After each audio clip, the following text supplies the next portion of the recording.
Tom Dempsey was born with a deformed foot and hand. But despite his handicap, he enjoyed a successful 10-year career as a place kicker for 6 different teams. His greatest moment came in 1970 when he kicked a 63-yard field goal, the longest in NFL history. It was the crowning moment in the story of a man who conquered adversity. Because of his burning desire to succeed and his unshakable belief in himself, Tom Dempsey gave us all a moment to remember.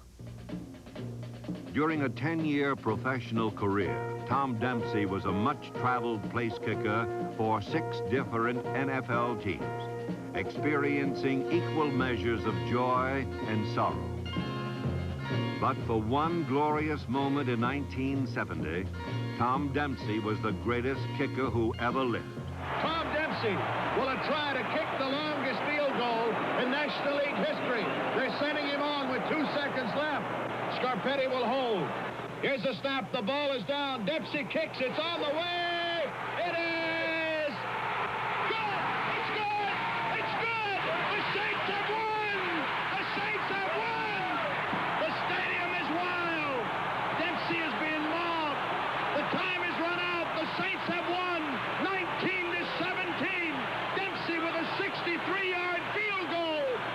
The longest field goal in the history of the National League.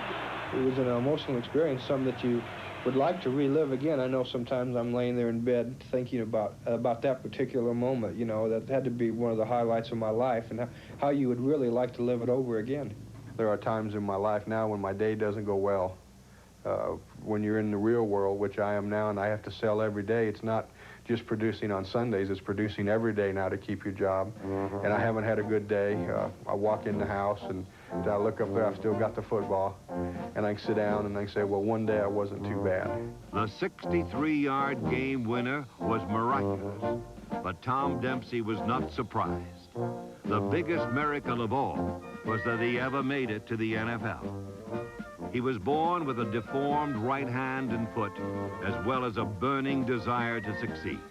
With the Saints, when we first got started, we had, obviously, a zillion guys come. Everybody from the parking lot came in so they could kick.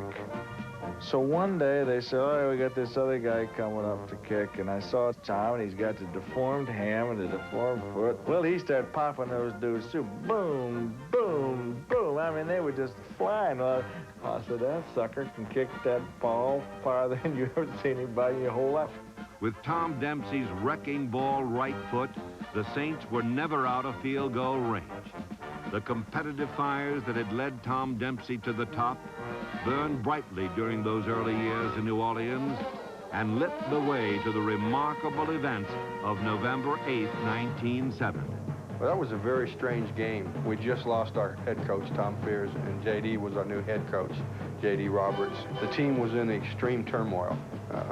Half of them were glad to see the coach go, and the other half weren't glad to see him go. And we didn't know how we were going to play that day. And it just so happened that we played very tough that day. We played the Lions a good football game. It was one of those tight games, back and forth. They took the lead, we took the lead. Right near the end of the game, they took a lead like 17-16. And there was less than a minute to go when we got the ball back. So there was about 12 seconds on the clock, and Al Dodd was a split in for us.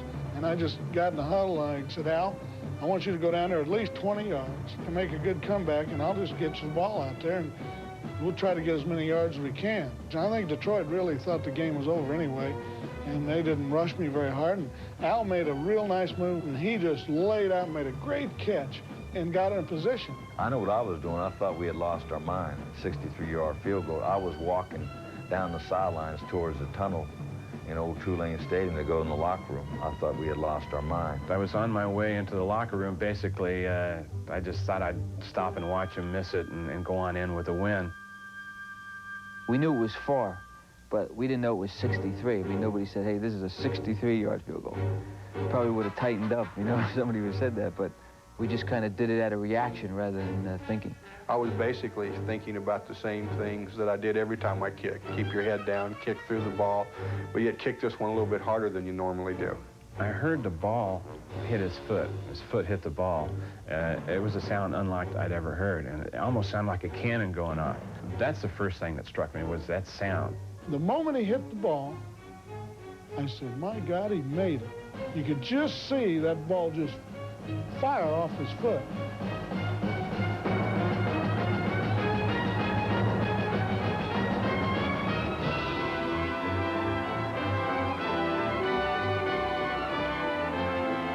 I don't really think it was larger than life. There's been a lot of other things in my life that I consider more important than the field goal. I think probably the most important thing to me is my family.